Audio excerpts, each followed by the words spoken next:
innovar, qué formas conocen de innovar y para qué sirve un modelo de negocio. Dejo con Leonardo. Listo, gracias, Diego. Qué pena que por el es que ya se dieron cuenta, me gusta hablar bastante. Entonces, bueno, acá, antes de empezar, quisiera escucharlos a ustedes, alguien que me cuente qué ideas ha tenido y que no ha podido poner a funcionar, o cuáles tuvo, intentó y quiso poner a funcionar y no funcionaron, o cuáles de pronto sí funcionaron, que ya escuché a alguien que mencionó que pues pudo hacer empresa hace bastante tiempo y probablemente es un caso de éxito. No sé, ¿alguien me quiere contar? No importa, créanme que yo a veces cuento que yo quería ser astronauta y no lo logré. Entonces, o ideas que tengan, no sé, ¿quién está todavía estudiando? Ok, ¿y qué proyectos han desarrollado que ustedes digan, esta vaina yo creo que va a cambiar el mundo? ¿O que han pensado, que se les ha ocurrido pero parece muy difícil de desarrollar? ¿No?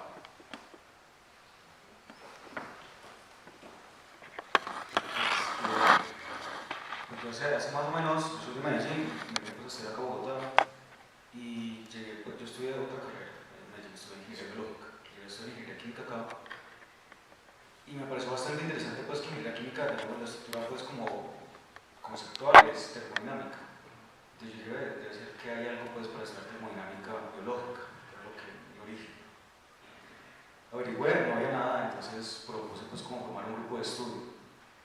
Y creo que en ese camino pues, de tratar de crear como un grupo de estudio para simplemente ponernos a leer artículos sobre eso, aparecieron todos esos detalles que ustedes han comentado, ¿cierto? O sea, a veces no, digamos, me imagino que como empezamos va a ser igual, de que llegas con alguien de la Universidad Nacional y encuentras más, no una mano, sino con una pared. Entonces, con ingenieros químicos, estudiantes, empecé como a darme cuenta de eso. Y finalmente el grupo terminó asociado con gente de biología. Entonces es bastante curioso, aunque digo que es afortunado, porque gracias a enfrentarme a pensar en cómo hago para hacer amigos, ¿cierto? En una ciudad pues, que no conocía, en una universidad que es bastante cosmopolita, digámoslo. O sea, esas ventajas de que a veces las ventajas, perdón, lo que una veces considera como desventajas, en realidad son ventajas. Entonces, gracias a ser amigos en biología, como que se ampliaron las fronteras. Entonces me parece interesante es que a veces eso que consideras como que, ¿por qué la gente que debería estar pensando en la misma forma que yo me pone la barrera? Pero entonces eso antes te facilita pues como las cosas. Ese es como un caso de éxito, digo yo. Bueno, gracias. Quería iniciar con algo así porque quería contextualizar esta presentación. No la quería dejar tan lejana a las personas porque al final yo creo que todos estamos pensando en algún momento, o no sé, pero de pronto puede que haya alguien que diga, no, yo no quiero innovar, respetarlo. Pero yo creo que siempre todos nos han pasado ideas que creemos que va a transformar algo. Siempre hemos tenido alguna idea loca, alguien que se la cuenta al amigo y le dice, oiga, ¿por qué no hacemos esto? Y el amigo le dice, oiga, no, nada, aterrice. Entonces, precisamente quiero ver qué es la innovación y me puse a preguntarle a algunas personas. Entonces, no lo pongo como afirmación, lo pongo como para que ustedes durante la presentación lo tengan como una pregunta constante. ¿Será que innovación es solo inventar cosas? ¿Será que innovación es hacer solo cosas nuevas? ¿Será que innovación es ofrecer algo que no se está ofreciendo en este momento? ¿O será que innovación es hacerlo de la forma en la que nadie lo hace? ¿Cierto? No sabemos todavía. Pero pues importantísimo lo que nos contaba acá, ¿cómo es tu nombre? Juan. Y es que a medida que vamos planteando ideas, el objetivo que teníamos inicialmente se transforma. Y se transforma porque hay una estructura para poder innovar y hay diferentes formas de llegar a innovar. ¿Listo? Entonces tengamos eso muy en la cabeza. Hay de pronto también dentro de las teorías Sí. como muchas veces innovar, a veces innovar es hacer lo que se debiera hacer de otra manera. Claro. Tengamos también eso, como ¿qué otra forma hacerlo? De pronto a veces no se hace. Acá, ¿qué pasa? Yo creo que muchos de ustedes ven estas imágenes y algo de recordación tienen, ¿cierto? Todos han tenido en sus manos algún producto de estas empresas, tiene algún producto, trabajó con estas empresas, pidió algo por la aplicación que hizo esta empresa. Pregunta, ¿qué creen que tienen de común todas estas compañías? ¿Alguien que me quiera decir?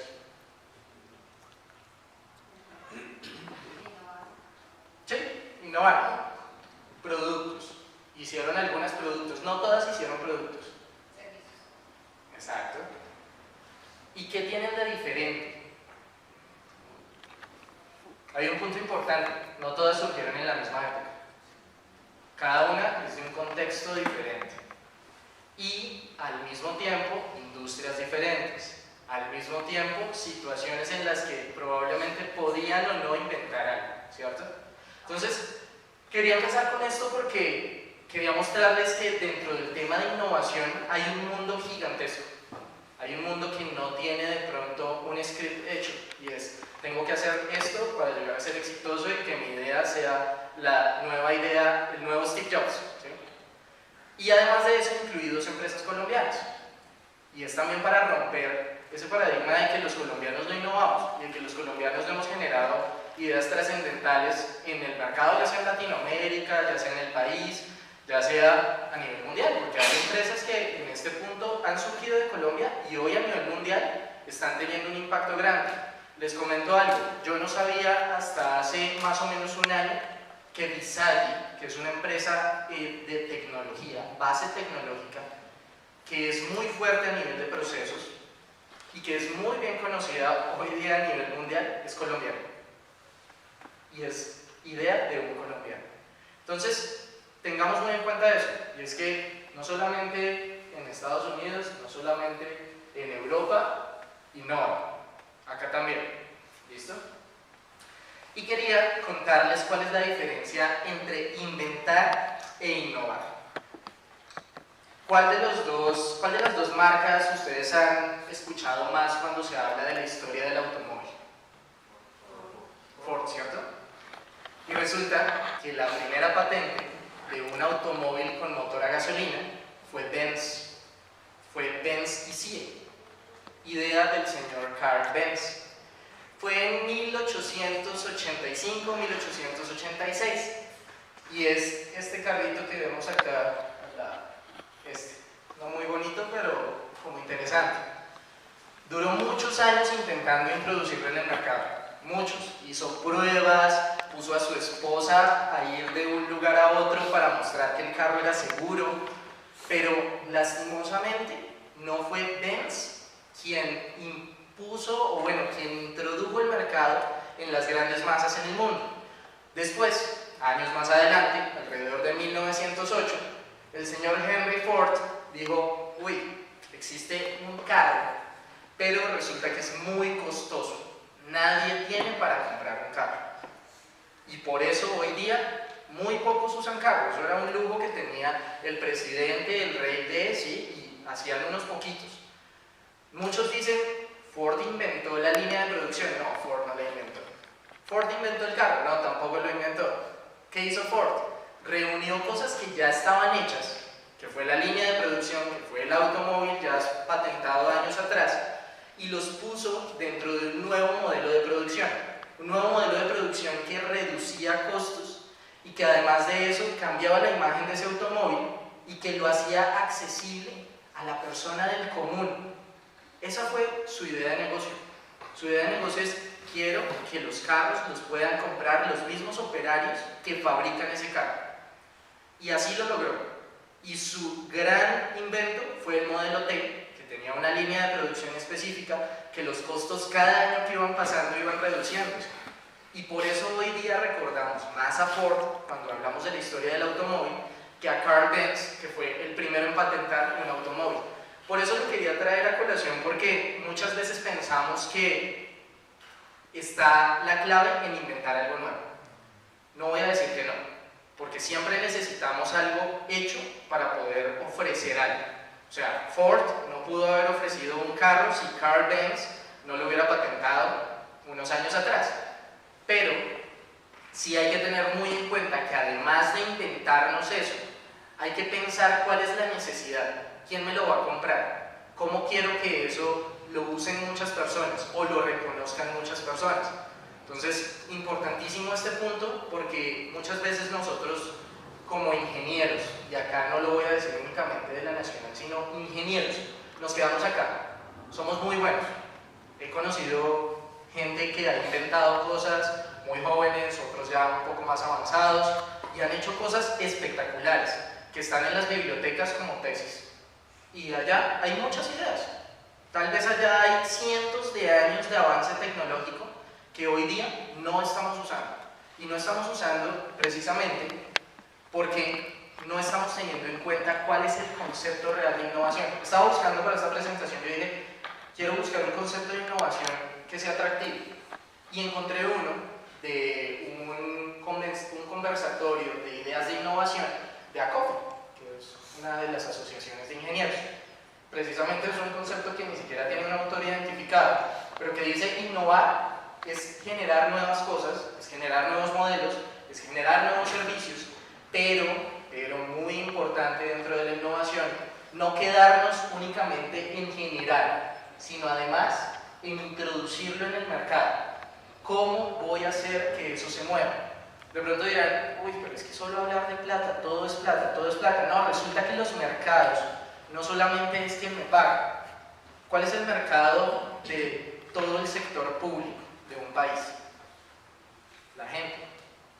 Hay muchas innovaciones que se pueden hacer desde el sector público y tienen también que pensar en cómo eso va a llegar a mi mercado. Mi mercado es ese sector de personas que necesita de mi producto, que necesita de mi nueva forma de hacer las cosas y al cual yo voy a beneficiar. Hay muchos proyectos públicos que se quedan en proyectos y se quedan en proyectos es porque nunca se pensó la viabilidad de quiénes iban a verse beneficiados de ese proyecto.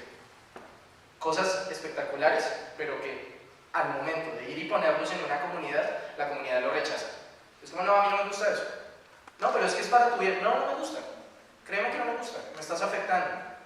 Entonces, pensémoslo muy bien. No solamente hablemos de producir dinero, sí es importante, pero también es de llevar esos nuevos proyectos a gente que probablemente tiene que entendérsele las necesidades de otra forma. Y ahí también hay un punto gigantesco de innovación, y es entender qué quiere la persona que me está pidiendo una solución. Porque creo que en gran parte estudiamos ingeniería porque queremos dar soluciones. Punto importantísimo. Y quería mencionarles un poco cómo se ha estructurado el tema de la innovación. Evidentemente no existe una fórmula para innovar, eso es muy difícil, pero Deloitte Consulting estructuró un modelo, un framework para decir que hay 10 formas de innovación. Esas 10 formas de innovación se agrupan en 3 grandes, perdón la redundancia, grupos que van desde un entorno muy alejado del cliente hasta un entorno muy cercano al cliente. ¿A qué me refiero? El primer punto de innovación es cómo estructuro las compañías. Y ahí de pronto traía a colación Netflix, porque fue una compañía que probablemente no trajo un nuevo producto. De hecho, el tema del entretenimiento lleva muchos años y desbancó a Blockbuster, pero lo desbancó porque generó un nuevo modelo de monetización. Ese es el grupo de la configuración del negocio. Después viene otro grupo un poco más cercano, pero no muy cercano a quien va a tener la experiencia de ese servicio o de ese producto, y es el rendimiento del producto.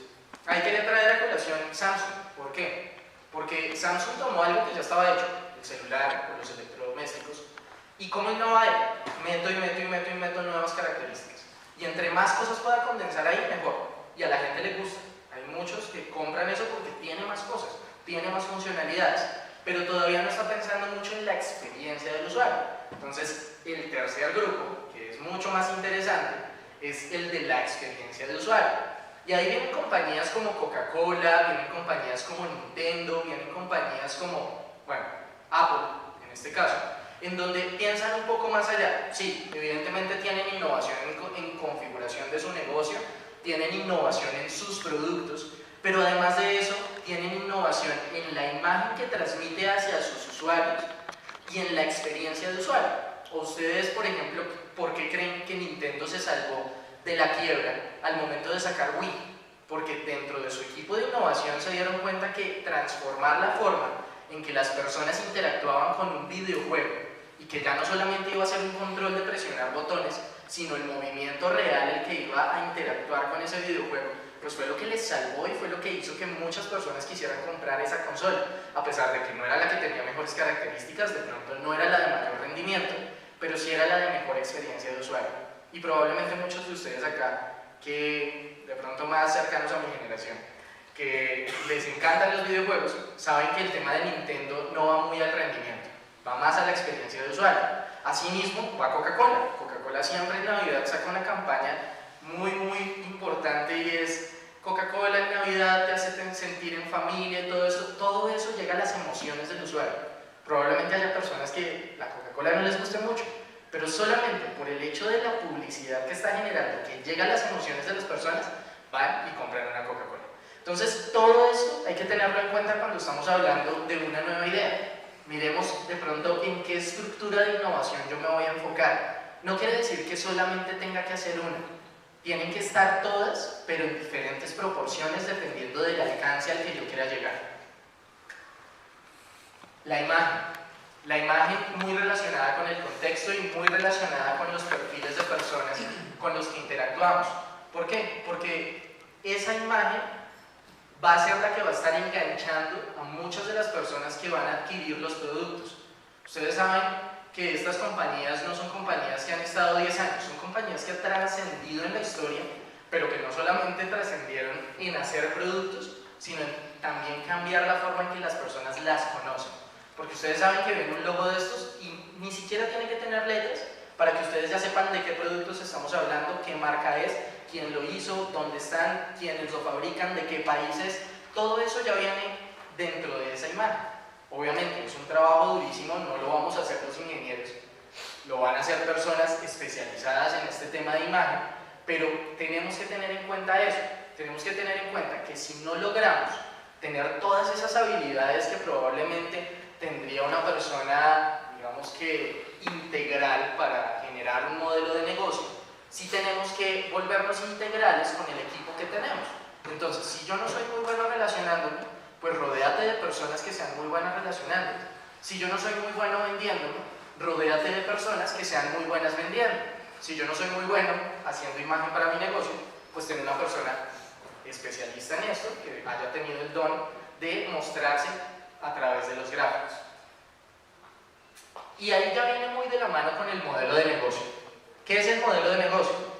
Es una estructura únicamente en donde vamos a poner qué recursos y quiénes son los interesados de esa, digamos que, valor que yo voy a ofrecer con mi idea innovadora. Ahí muy de la mano con, y de pronto la pregunta que dejamos pendiente desde el inicio, y es, ¿existen muchas compañías que no siguen la arquitectura empresarial al pie de la letra? Sí, evidentemente existen. ¿Para qué usamos la arquitectura empresarial? ¿Y para qué usamos los modelos de negocio? ¿Y para qué parametrizamos eso? Para que podamos entender mejor cómo esas ideas que no están de pronto muy alineadas con las estructuras tradicionales han logrado ser exitosas y cómo nosotros como ingenieros nos podemos alinear a esos nuevos modelos de negocio. Hay modelos de negocio que hoy día están siendo rarísimos, no lo habíamos visto antes, y el tema de trabajar a través de aplicaciones web y ofrecer servicios a través de esas aplicaciones hace unos cuantos años era algo que nadie pensaba y que en un momento a alguien se le ocurrió y probablemente ni siquiera era una persona muy involucrada en el tema de tecnología, sino que vio ahí la herramienta para poder ofrecer un producto a través de un canal diferente. Entonces es importantísimo que empecemos de pronto a relacionarnos con este tipo de herramientas. Esta herramienta no es la más formal, de pronto no es la más estructurada para hablar de un modelo de negocio real, pero sí es un primer acercamiento y es un primer lenguaje común entre muchos interesados en una idea. Generalmente nosotros partimos de este punto. De pronto ni siquiera identificamos el valor. El valor viene un poco más allá. Nosotros decimos una idea de algún producto, algún servicio, algún modelo de servicio, pero todavía no hemos identificado el valor. ¿Qué es el valor? El valor es por lo que las personas me van a pagar. Es acercarle el producto a su casa. Es no tener que salir a la calle para poder pedir un domicilio. Es sentirme y ahí ya entra un poco el juego de la imagen, sentirme más cómodo y de pronto más seguro usando ese producto, ¿sí? Hay muchas personas, y ahí, bueno, ya es un análisis un poco más personal. ¿Qué pasa con Apple? Muchas personas compran Apple porque se sienten más seguras y se sienten aceptadas al momento de tener uno de esos dispositivos en su mano o en su bolsillo. No es por más. Y ahí trabaja mucho en cómo generaron ese modelo de negocio, cómo supieron quiénes iban a ser mi mercado objetivo, cómo lo iba a llevar allá, cómo me iba a relacionar con ellos, y pues obviamente venía una estructura de empresa muy bien hecha para que fuera rentable. Entonces, dos puntos. A este lado, clientes, y a este lado, compañía. Y acá, ¿cuánto gasto y cuánto voy a ganar? Evidentemente para tener un negocio sostenible y que no me vaya a quebrar. Pues no solamente basta con tener ideas muy buenas, ideas muy innovadoras, sino también que sean rentables. Un poco un tip, hay un libro muy bueno para estudiar los modelos de negocio, de ahí es de donde sacamos esa herramienta del modelo Canvas de negocio, y no solamente hablan ahí del modelo Canvas de negocio, sino que después más adelante lo van alineando y estructurando con temas de arquitectura empresarial y arquitectura de negocio, y aterrizando un poco más a las estructuras formales de una compañía. Creo que ya tengo poco tiempo, simplemente quería mencionarles acá el modelo ya formal, general, de un negocio, que es precisamente unas entradas, unas salidas y unas resistencias. ¿Cuáles son las entradas? Las entradas son las inversiones que tengo de parte de mis socios o de los interesados en invertir en ese negocio. Las entradas son los ingresos que genero por vender mi servicio, vender mi producto. Los egresos, evidentemente, van a ser los costos operativos, van a ser los retornos que tengo de inversión hacia mis inversionistas, y además de eso tengo unas resistencias, y esas resistencias van muy de la mano con la operación.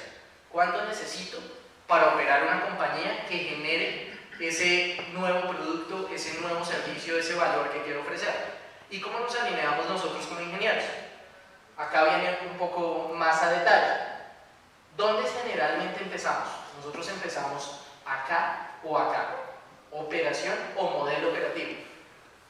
Muy desde lo que venimos hablando desde el inicio, temas de arquitectura empresarial, temas de arquitectura de negocio que se crearon para que las personas que están acá en la operación y en el modelo operativo, que evidentemente son las bases indispensables para un modelo de negocio formal, puedan tener una comunicación efectiva y una interacción efectiva con la intención del negocio. ¿La intención del negocio cuál es? Es crecer X porcentaje a tantos años, es ganar tantos números de dinero a cierta cantidad de tiempo. Entonces, siempre tenemos que tener muy claro que además de saber muy bien cómo voy a hacer que esa idea opere, cómo voy a hacer que esa idea funcione en conjunto con otras unidades, cómo voy a hacer que esa idea se alinee con las intenciones de las personas que están en la capacidad de impulsar mi idea como un negocio. Porque si mi idea no se transforma en un negocio, sí, va a ser una idea muy buena, va a ser una idea muy chévere, una base de conocimiento en la historia, pero probablemente no va a ser muy impactante, porque se va a quedar en una biblioteca, se va a quedar en un libro, y lo que yo quiero como ingeniero de lo que sea, es más, esto no solo aplica a los ingenieros, lo que yo quiero como ingeniero, lo que yo quiero como científico, lo que yo quiero como médico, es que todo lo que yo genere de conocimiento tenga un impacto sobre ciertas personas, ¿cierto? Y ahí es donde ya hablamos del tema de las personas, es entender qué intenciones rodean esa idea, personas, y cómo voy a hacer que la operación que yo generé para ese nuevo producto o para ese nuevo servicio esté entendiendo cuáles son las necesidades de esas personas. Y por último ya los dejo con una pregunta: ¿qué negocios vamos a hacer? Espero que nos veamos mucho más adelante, tal vez no mucho más, tal vez en un tiempo corto, haciendo negocios, porque al final esa es la idea de este foro. La idea de este foro es que sigamos siendo tan buenos como hemos sido siempre académicamente, pero que empecemos a vernos en la sociedad colombiana como generadores de empleo, como generadores de ideas, como generadores de innovación, y que nosotros como Universidad Nacional nos encontremos en ese mercado, hagamos tratos, hagamos negocios, hablemos de nuevas ideas, hablemos de modelo de negocio. Sí, no olvidemos que somos ingenieros, pero tampoco olvidemos que si no hablamos de estos temas, nos vamos a quedar en una esquinita, o de pronto en la operación, y otros van a estar llevándose todo el crédito, ¿vale? Muchas gracias.